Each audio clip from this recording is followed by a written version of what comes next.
네, 안녕하십니까. 헤드만 카오디오 한욱희입니다. 오늘은 벤츠 부메스터 사운드 시스템에 대해서 분석을 해보고 여러분들이 어떤 부분을 부족하게 느끼셨는지 이것을 이론적으로 좀 풀어드리고 또 합리적인 튜닝 방법에 대해서 알아보도록 하겠습니다. 부메스터 오디오는 기본적으로 최소가 9채널입니다. 여기 지금 그림에서 보시는 바와 같이 이렇게 센터와 서브우퍼, 그 다음에 트위터, 고음을 내는 트위터, 그 다음에 보컬을 출력하는 미드레인지, 뒷도어, 그 다음에 서라운드가 있습니다. 물론 여기에 3D나 4D 사운드 같은 경우에 진동 또는 서라운드가 앞쪽에도 있기도 합니다만 기본적으로는 9채널만 구동해도 충분히 여러분들이 사운드를 즐길 수 있는 기본 시스템인 것입니다. 우리는 소리를 평가할 때 여러 가지 표현을 합니다.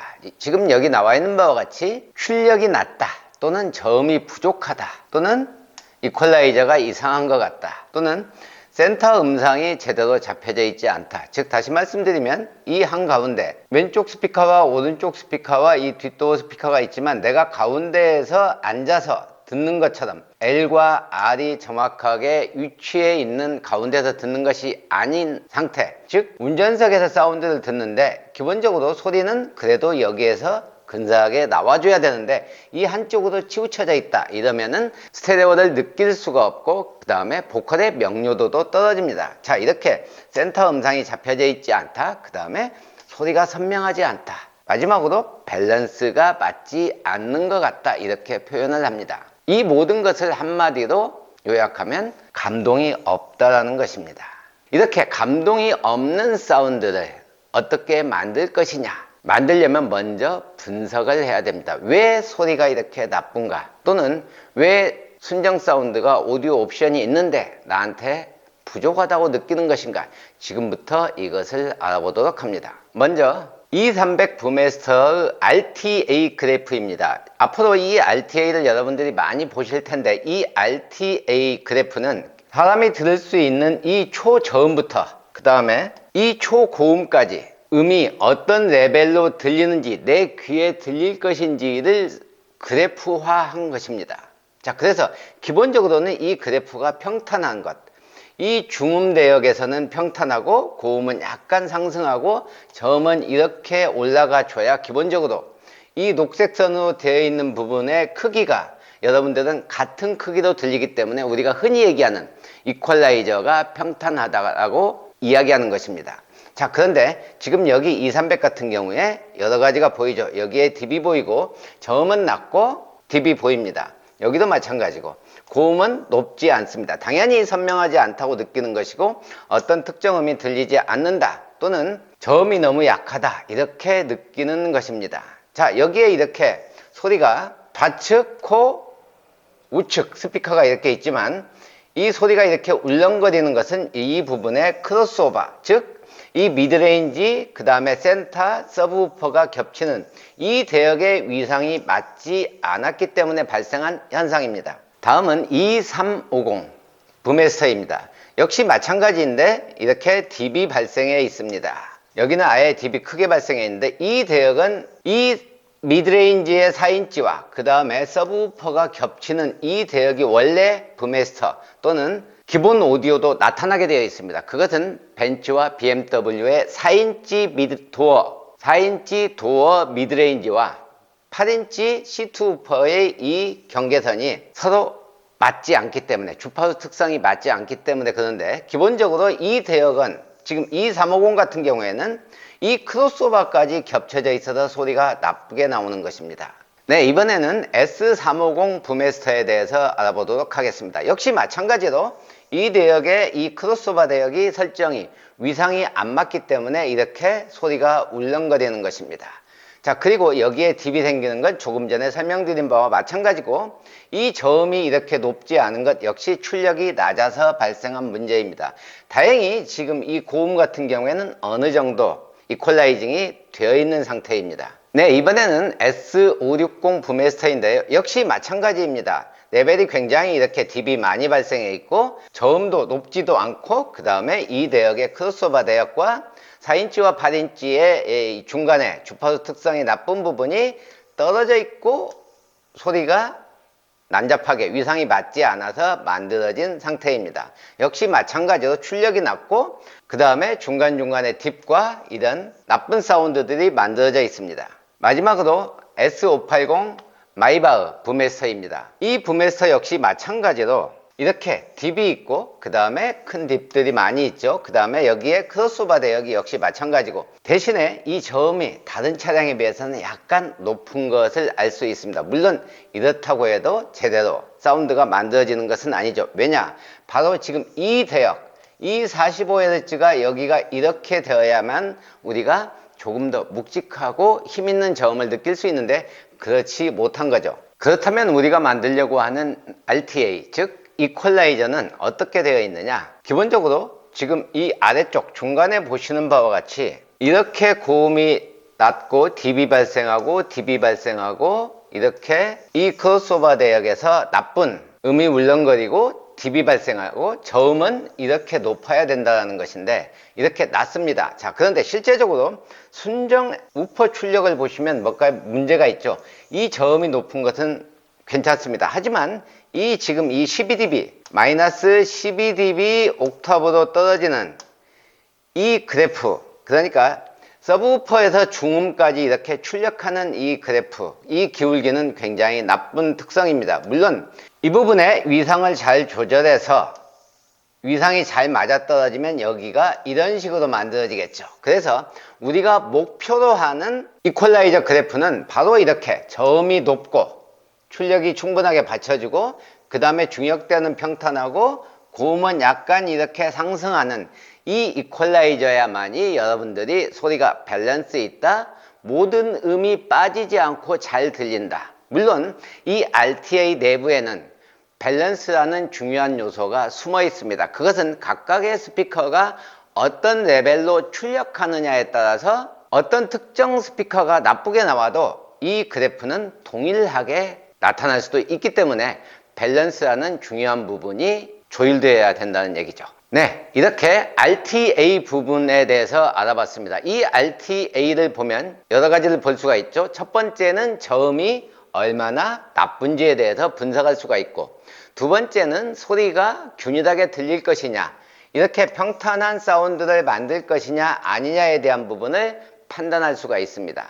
세 번째는 고음이 얼마나 나타나느냐에 따라서 선명도가 어느 정도 결정이 됩니다. 네 번째는 이 저음이 어떻게 들릴 것이냐. 자, 이렇게 RTA를 보고 여러 가지를 판단할 수 있겠습니다. 자, 다음에 보시는 것은 음상입니다. 지금 좌측 여기 여러분들 화면을 보시면 운전자가 앉아 있습니다. 이 운전자 기준으로 봤을 때 왼쪽 스피커와 조수석 스피커의 거리가 다릅니다. 자, 이렇게 되면 사운드가 여기에서 들리게 되는 것이죠. 왜냐? 소리는 거리에 따라서 도달하는 시간이 다르기 때문입니다. 즉 이쪽으로 다가갈수록 사운드는 이쪽으로 치우치겠죠. 내가 만약 운전자가 한가운데에서 듣는다면 보컬이 여기에서 들릴 것입니다.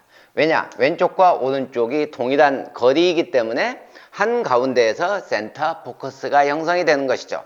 이 차량의 경우에 부메스터 같은 경우에 시간 조절이 좌우 스피커와 센터 스피커는 시간 조절이 되어 있지 않습니다. 그래서 보컬이 여기에서 들리게 되는 것이죠. 자, 이것을 조금 더 세분화 시켜보면 이렇게 들린다는 얘기입니다. 자, 우리가 세븐 드럼을 구동을 시켰을 때 소리가 어떻게 들리는지를 판단을 해봅니다. 운전석에서 앉아서 소리를 들었을 때 기본적으로 1, 2, 3, 4 이게 센터입니다. 그 다음에 이 5번의 드럼이 어디에서 들리는지가 포커스가 잡히지 않습니다. 그것은 6번, 7번도 마찬가지죠. 자, 이렇게 된 이유는 기본적으로는 운전자 기준으로 시간 조절이 안 되어 있기 때문입니다. 그리고 운전석 스피커가 가깝기 때문에 당연히 보컬이 여기에서 들리는 것이죠. 자, 이 이유는 거리가 다른 스피커가 시간 조절이 안 되어 있기 때문에 그랬습니다. 자, 이렇게 되면 어떤 문제가 발생하느냐? 바로 여기에 각각의 스피커가 시간 차이로 도달하는 소리가 겹쳐 들리게 됩니다. 이렇게 되면 어떻게 되느냐? 명료도가 낮게 됩니다. 또 하나의 문제점은 바로 이렇게 한쪽에 치우쳐서 들리면 L과 센터가 같은 위치에 있게 되고 R이 이쪽에 위치하게 되어서 스테레오 음장감이 낮을 수밖에 없다. 결국에 운전자 기준으로 시간을 제대로 조절하지 않으면 내가 한쪽에 치우쳐서 왼쪽 스피커만 듣는 것처럼 들리고 또 한쪽에 치우쳐져 있기 때문에 스테레오를 느끼지 못한다. 즉 감동을 적게 받을 수밖에 없고, 또 하나는 이렇게 명료도가 낮을 수밖에 없는 사운드를 듣게 된다는 것입니다. 결국에 이 부메스터 시스템 자체가 명료도가 낮고 스테레오도 낮고 센터는 한쪽에 치우쳐져 있다. 이것을 이 음상으로 알 수가 있는 것입니다. 그렇다면 우리가 원하는 음상은 어떤 것이냐? 지금 보시면 순정이 이렇게 되어 있을 때, 그러니까 센터 보컬이 이 EQ에서 A필라 EQ에서 들리지 않고 이 센터에서 들리는 것입니다. 그랬을 때 세븐 드럼을 돌리면 1, 2, 3, 4, 5, 6, 7 이렇게 명확하게 이 세븐 드럼의 포커스가 잡히면 여러분들은 굉장히 깨끗하고 명료도 높은 사운드와 스테레오 음장감, 그 다음에 가수가 나만을 위해서 노래하는 것처럼 들리는 밸런스 있는 센터 음상과 스테레오 음장감을 느낄 수 있다는 것입니다. 자, 우리가 만들려고 하는 것은 바로 이런 밸런스 있는 사운드입니다. 그렇다면 그런 사운드, 밸런스 있는 음상, 제대로 된 스테레오 효과, 그 다음에 높은 출력, 맑고 선명한 사운드를 만들려면 어떻게 할 것이냐? 방법은 굉장히 다양합니다. 하지만 여기에서 우리는 한 가지를 고민해야 됩니다. 그것은 바로 비용입니다. 사람마다 소리를 느끼는 것도 다르지만 카오디오에 투자하려고 하는 비용 자체도 사람마다 다 다른 것이죠. 어떤 사람은 나는 들을만 한데 라고 하는 사람이 있는 반면 그래도 카오디오는 돈 1,000만 원은 써야 되는 거 아니야? 까지 이렇게 다양한 오너들이 있다는 것이죠. 자, 그렇다는 얘기는 소리 역시 마찬가지입니다. 소리를 느끼는 것도 다르다는 것이죠. 비용도 마찬가지지만 소리도 나는 순정은 들을만 한데 출력과 저음이 부족해, 또 밸런스가 좀 부족한 것 같아. 이렇다면 여러분들은 지금 첫 번째 이 밸런스 튜닝을 하셔야 됩니다. 이 밸런스 튜닝은 어떤 부분이냐? 순정의 사운드 자체의 선명도라든지 그래도 부메스터니까 스피커가 어느 정도 되고 다 좋은데 출력, 저음, 밸런스만 좀 개선했으면 좋겠어. 스피커까지는 바꾸고 싶지 않아 할 때 바로 쓸 수 있는 방법, 그것은 바로 8채널 DSP를 사용하는 것입니다. 이 DSP 하나를 가지고 하나, 둘, 셋, 넷, 다섯, 여섯, 일곱 개 여기까지만 구동을 해서 뭘 올려주느냐? 바로 출력과 저음과 밸런스, 그 다음에 시간 조절과 위상 조절로 선명도와 명료도를 올려줄 것입니다. 대부분의 오너들, 처음 튜닝하는 오너들이라면 이 정도만 해도 여러분들이 상상하던 그 사운드를 만들 수가 있습니다. 비용은 230만 원 하겠습니다. 두 번째는 가성비 튜닝입니다. 비용은 적게 들이고 스피커까지 바꿔서 조금 더 선명하고 보컬의 감성까지 좀 더 느끼고 싶다, 순정 스피커로는 좀 부족하다라고 할 때는 이런 방법이 있습니다. 이 가성비 튜닝은 앞 스피커를 교체하는 것입니다. 벤츠 전용 앞 스피커, 보컬 스피커로 교체를 하고, DSP는 이 앞쪽만 구동하는 것입니다. 그래서 왼쪽과 오른쪽 우퍼 출력을 높여주고 저음까지, 그 다음에 센터 스피커까지 해서 밸런스 있는 사운드를 만들어서 출력과 저음, 선명도, 그 다음에 보컬의 명료도와 그 다음에 보컬의 감성까지, 높아진 스피커의 성능으로 보컬의 감성까지 느낄 수 있는 비용을 줄여서 하는 방법은 6채널 DSP를 구동하는 것입니다. 자, 이렇게 두 가지 부품만 추가해서 여기에 이제 PMP 잭이 들어가는군요. 순정 배선 손상 없이 들어가는 것입니다. 이렇게 세 가지 부품만 추가해서 간단하게 튜닝할 수 있는 방법입니다. 이렇게 튜닝하면 비용은 250 이 정도 금액으로 여러분들은 가성비 튜닝을 할 수가 있습니다. 나는 가성비로는 만족 못한다, 그래도 센터 스피커까지는 바꾸고 뒷도어 스피커까지는 제대로 구동해줘야 조금 더 밸런스 있는 튜닝이 가능하지 않겠느냐라고 생각하신다면 바로 이 밸런스 튜닝에 필요한 이 시스템입니다. 이 시스템은 기본적으로 앞도어 스피커 교체하고 그 다음에 센터 스피커도 교체를 합니다. 그 다음에 8채널 DSP를 추가해서 PNP 잭과 포마이크, 그 다음에 원신호 복원. 왜 원신호 복원이 필요하느냐? 이 DSP가 들어가서 원신호 복원이 들어가는 이유는 이 앞뒤 스피커의 시간이 이미 조절되어 있습니다. 우퍼도 약간의 시간이 조절되어 있습니다. 이렇게 순정 상태가 뭔가가 조절되어 있으면 이 신호를 원래대로 되돌리지 않으면 이미 그려진 그림 위에 그림을 그리는 것과 마찬가지입니다. 오디오도 마찬가지입니다. 순정에서 어떤 특정 부분이 조절되어 있다. 그것이 바로 시간과 위상이 조절되어 있다.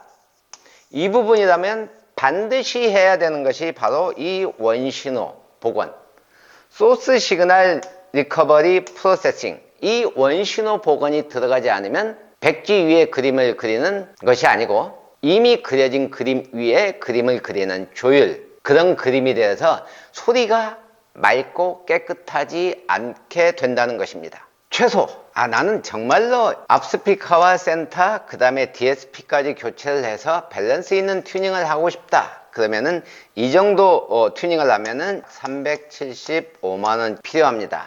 자, 이 정도면 어느 정도 소리냐? 여러분들이 적어도 두세 번 튜닝 해본 사람들 입장에서 어디에서도 들어보지 못한 사운드를 들어보실 수가 있습니다. 이번에는 스탠다드 튜닝입니다. 스탠다드 튜닝은 기본적으로 이 차량 내에 있는 이 뒷도어의 서라운드까지 모든 스피커를 구동을 하고, 스피커는 앞도어 스피커와 그 다음에 센터, 그 다음에 10채널 DSP를 사용하는 것입니다. 여기에 지금 9채널이기 때문에 이렇게 10채널을 사용하는 방법이 하나가 있고, 또 하나는 이 서라운드를 구동하지 않고 여기에다가 챔버 형태로 트위터를 올리는 방법도 있습니다. 자, 이럴 때 사용하는 방법이 이 10채널이고, 이렇게 만든 사운드는 훨씬 더 여러분들의 사운드, 감동을 더해줄 것입니다. 자, 이렇게 스탠더드 튜닝을 하게 되면 425만원 소요되겠습니다. 자, 이제 마지막 시스템인데요. 하이엔드 시스템입니다. 여기에는 제일 먼저 이 차량 내에 있는 모든 스피커를 구동하고, 트위터는 바이앰프를 해서 포칼, 유토피아, TBM 트위터를 넣고 앞 스피커와 센터 스피커를 유토피아로 교체를 해줍니다. 그 다음에 뒷도어 스피커는 벤츠 전용 스피커로 교체해주고, 헬릭스 V12 12채널짜리 DSP를 넣어서 말 그대로 여러분들이 지금까지 들어보지 못했던 사운드를 들을 수 있습니다. 이 정도 꾸며 놓으시면 집에 들어가기 싫어합니다. 주차장에 차를 주차해 놓고 여러분들은 음악을 감상할 수밖에 없는 그런 사운드를 들으실 수가 있습니다. 네, 이렇게 벤츠 부메스터 카우디오 튜닝에 대해서 여러분과 알아봤는데요. 기본적으로 여러분들이 어떤 튜닝을 하든 여러분들의 지갑 사정에 맞춰서, 그리고 여러분들이 원하는 소리가 뭔지, 부족한 소리가 무엇인지에 대한 판단을 한 뒤에 튜닝하는 것이 좋습니다. 제가 여러분들에게 권해드리고 싶은 것은, 기본적으로 여러분들이 카우디오 튜닝에 실패하느냐 실패하지 않느냐라는 것은 어떤 카우디오 샵을 찾아가느냐에 달려 있습니다. 여러분들이 튜닝을 하고 나서 카우디오 샵에서 이런 센터 음성을 들려주지 않는다면, 그리고 여러분들이 운전석에 앉아서 소리를 들었을 때 센터 사운드가 1시 방향에 이렇게 아주 작게 가수가 나만을 위해서 노래하는 것처럼 보컬이 딱 잡히지 않았다면 여러분 튜닝은 실패하는 것입니다.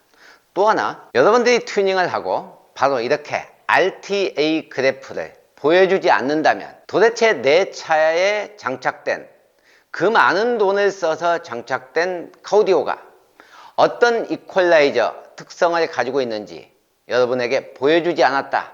그렇다면 여러분 역시 카우디오 튜닝에 실패한 거나 다름없습니다. 왜냐? 이 RTA 그래프는 여러분들 귀에, 여러분들의 귀나 제 귀나 모든 소리를 다 평가할 수 없습니다. 왜냐?